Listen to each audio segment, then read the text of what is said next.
Welcome back. I'm Kim Bailey. He's Jamie Wadley, and this is Inside Exec. Today, we're talking with Kate O'Neill. She's joining us from the US, and I will apologise at this point. We've been a little bit delayed in the start because I had internet issues, as you do in the regional areas of Australia. But we're happy now that we're all together and we're talking with Kate. Let me introduce Kate to you. Kate O'Neill is a digital innovator, chief executive, business writer, and globally recognised speaker, widely known as the tech humanist. She is the founder and CEO of KO Insights, a strategic advisory firm that enhances human experiences at scale through data-driven and AI-led interactions. Kate has worked with prestigious clients like Google, IBM, Microsoft, and the United Nations, and she was one of the first 100 employees at Netflix. Her groundbreaking insights have been featured in the New York Times, the Wall Street Journal, and Wired, and she has shared her expertise on NPR and BBC. Kate has been on with numerous awards, including Technology Entrepreneur of the Year and a spot on the Thinkers 50s list of the world's management thinkers to watch, with 6 influential books under her belt, including Tech Humanist and A Future So Bright, as well as her latest, What Matters Next, which was recently named to the Thinkers 50 Best New Management book list. She enlightens business leaders around the world about how to solve human problems at scale. So welcome, Kate. Lovely to have you with us, and I am quite intrigued to have this conversation. Thank you, Kim. Thanks for that wonderful intro. And I will add one, it's an embarrassingly wonderful intro as it is, but I will add one thing, which is just last week I was actually named to the Thinkers 50 list as opposed to the list of thinkers to watch. So it's an exciting accolade to add. You must be about 190 with a list that long. Really? Yeah, that's incredible. Well, thank Started you. when you were 2. I did start when I was 2. How did you know? Right, Kate, the first of the questions that we sent you, and now that we've heard that intro, I'm really interested to hear your views, is that you describe yourself as a tech humanist. Is that still the case? And what is it? Definitely. Yeah. I think there's no doubt that tech is a huge part of our lives, right? I think we could all probably agree on that. For many years now, there's been a question that has guided my work, which is how can we help humanity prepare for what by all indications looks like it's going to be an increasingly tech-driven future?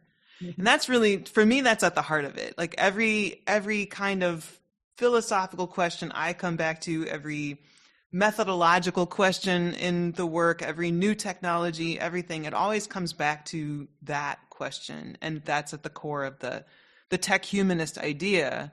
And I will say just one more thing on that is the tech humanist idea also includes business doing well, because there's no way that technology meets humanity without a business imperative behind it. And so it's really important that we be able to make business successful with human outcomes being, kind of good and safe and really well thought of, with the technology supporting both of those sides. It's interesting that we've strayed there, first of all, because our most recent guest talked about human resources sections of organisations being not obsolete but outgunned by technology. Is that where we should be starting in terms of large organisations that do have a human resources sector, or recruitment firms, or those sorts of areas where they're focused on the human resources? Do we need to be encouraging them to take up technology faster than the rest of the organisation? Well, I think we see a lot of ways that technology can be a big enhancement to the work of human resources, from a hiring standpoint, from a cultivation standpoint, from making sure that people are on their best path and getting directed to the upward mobility that they might have. I think also, of course, the way that people assume AI intersects with HR is in a replacement sort of capacity. Mhm. And Jamie and I were chatting a moment ago that I generally think that any way that we use AI within the organization that is additive to the organization, that adds value, that adds to the capacity of the organization, that's generally pretty good.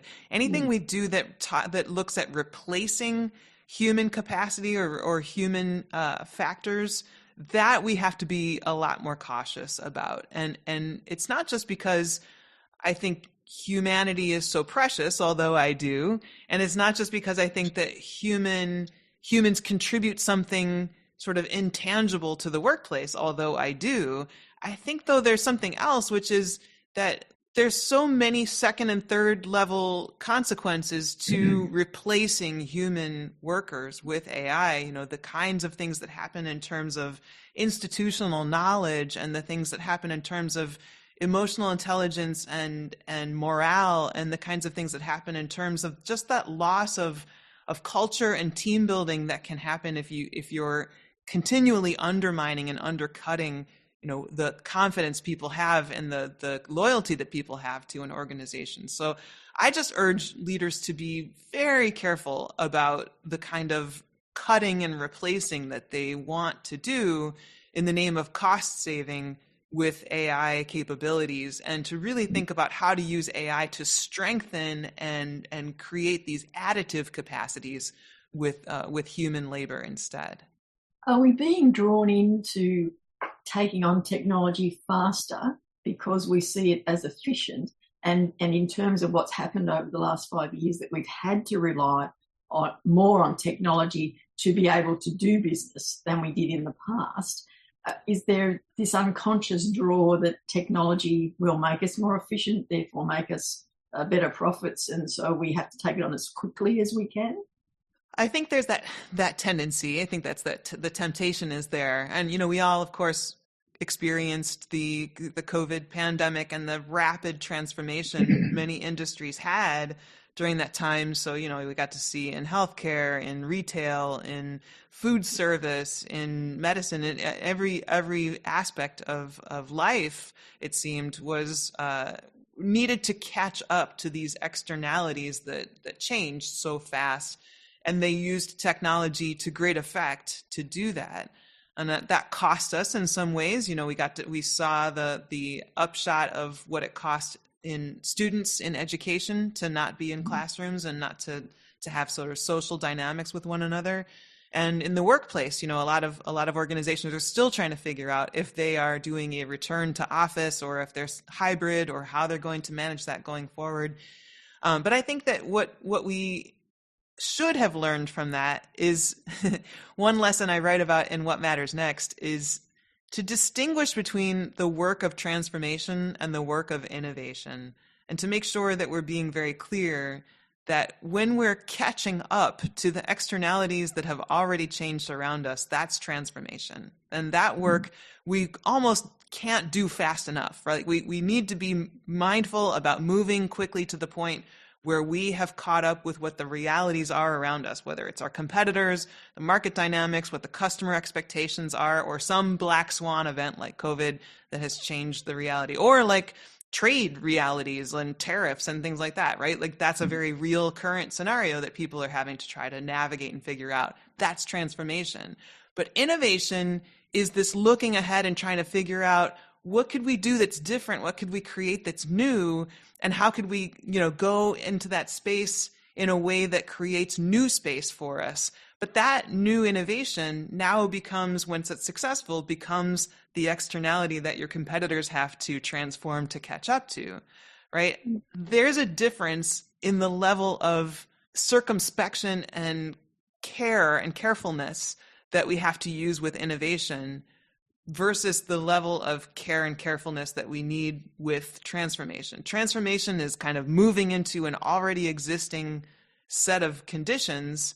We already understand a lot about those. But innovation often has these totally unknown outcomes And we see a lot of the frontier AI models and the companies that are adopting AI and replacing sort of functions where they're getting rid of 15,000 call center operators or those sorts of things. That's happening in ways that we don't understand the consequences of. So I hope that's not too long-winded an answer, but I feel like those are very, very important distinctions to understand. Absolutely. That's where we're going to take a break in this discussion with Kate O'Neill so that we can be clear about the difference between workplace transformation and workplace innovation. Join us for part 2 of this conversation. But for now, I'm Kim Bailey, he's Jamie Wadley, and this is Inside Exec.